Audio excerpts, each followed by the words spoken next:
Hey guys, MuJK here, and I finally did it, guys. I finally finished building my DILGA, and he's pretty much maxed out, minus his level. He's level 80.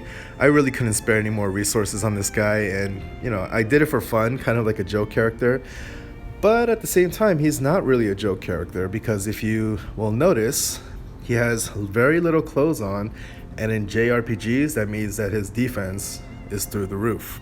So his defense is actually 570 at level 80 without any kind of gear on, and that is insane. So if you were to theoretically bring this guy to like a wind enemies, like physical enemies map or something like that, this guy is gonna survive like no other, and it's pretty incredible. 570. So yeah, I mean, he's slow. He's kind of like old school slow, old school tank slow, 89 agility, but it might not matter in certain cases where he's just kind of tanking all the hits and taking 1 damage or whatever.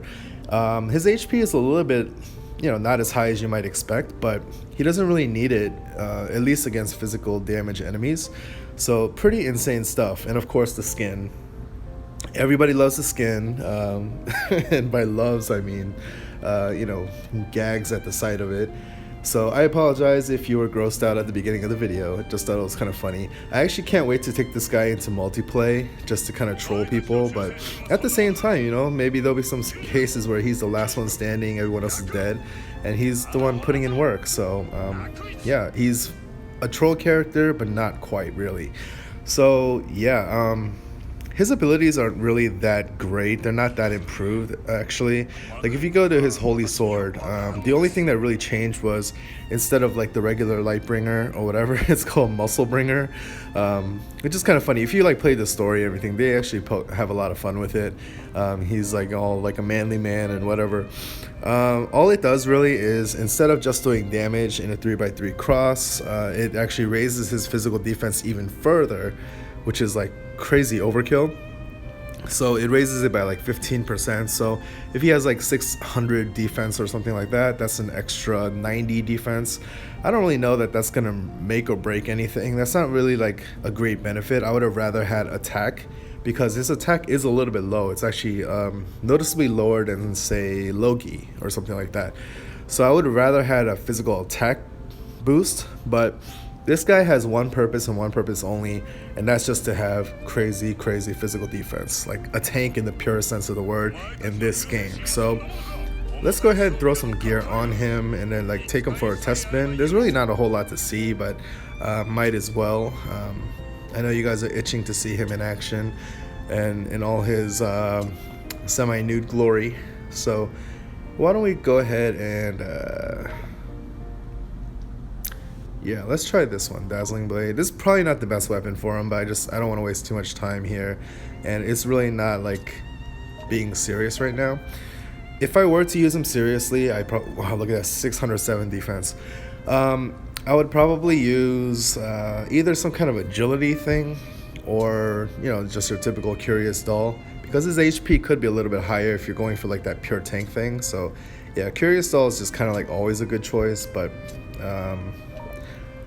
maybe Battlefield Drama if you really want that agility, but I'm not going to take that off of Lofia just for kind of like a joke character. Although this actually probably would be a great choice for him. So let's just throw on a Scarf for now. That's good enough for now. So yeah, obviously this is how he looks normally, typical guy. And then here we go, the JRPG Armor of Truth. So let's go ahead and jump into a level and see how he goes. Right, how he looks in 3D. Day training. Let's go ahead and try Goddess Worship. I think this should be okay.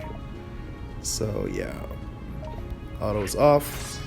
Again, not a whole lot to show because his skills aren't really that different. And again, Musclebringer is not that different. It's just a defense buff, not boof. But there is one thing I do want to show, which is basically how strong he can be if you charge up into an attack. So just regular Musclebringer here, 439. That's a bad elemental matchup, that little mage there, so I'd be more curious to see. Okay, 672, that's pretty solid, I mean, by current meta standards, not a great attacker, of course. But again, he's just a tank, so yeah. Kind of remember those numbers, like 430 or so against wind enemies, and then like 700, what was that, like 60 for a neutral element. So alright, so let me see here. Charge up is 12. Muscle Bringer is 24. Okay, so this is actually pretty good. You'll notice that his starting jewel count was actually pretty decent as well. It was like 60 something, 62 maybe. So no, it was 61. So even after like a Muscle Bringer to kind of start with your defense buffed up, you still have enough jewels to jump right into like a charge up. And after that you can do another Muscle Bringer. So pretty good jewel count, I have to say. If he started out with like 30 something, you know, it would be a little bit limiting because he's not the fastest character, and it would take a while for him to get jewels. But yeah, it's actually pretty good. So instead of 760, he does 1975. Wow. That's I mean, it's a 2.5 times buff, so it's definitely worth it.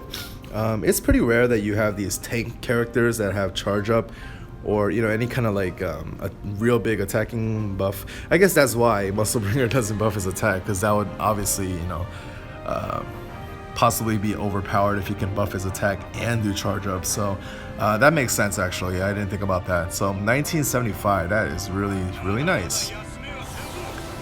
So other than being super slow, he's actually a pretty decent character. He can tank like crazy. If he charges up, he can dish out a good amount of damage as well. So wow, how did he actually do that much damage to me? That was kind of surprising. I mean, I know it's a bad elemental matchup, but that was really is that like a defense ignoring move maybe? I didn't really see what it was. So anyway, that's pretty much it. I just wanted to show you guys DILGA in all his glory. And yeah, I mean, I actually wanted him just for, you know, to be a troll and everything, but the fact that he's actually usable now, and he's actually fairly strong, although he's getting rocked right now by these minions, yeah, it's actually kind of impressive. He's definitely not like a bottom feeder character anymore. Definitely usable. So if you happen to like him for whatever reason, or you just this is so funny because I'm trying to say right now that he's a decent character, but then he died in this level. But you know, he's not meant to solo by himself. He's obviously meant to tank some stuff and have other people clean up after him. So yeah, ignore what just happened, but I'm glad I'm done with him. And his EX level was 60 AP per run, so that was pretty expensive. But yeah, now that I'm done with him, I'm actually looking forward to using him, and hopefully that showcase didn't just totally ruin what I was saying. So hope you guys enjoyed seeing the video, and I'll see you guys next time. Have a great weekend. Peace.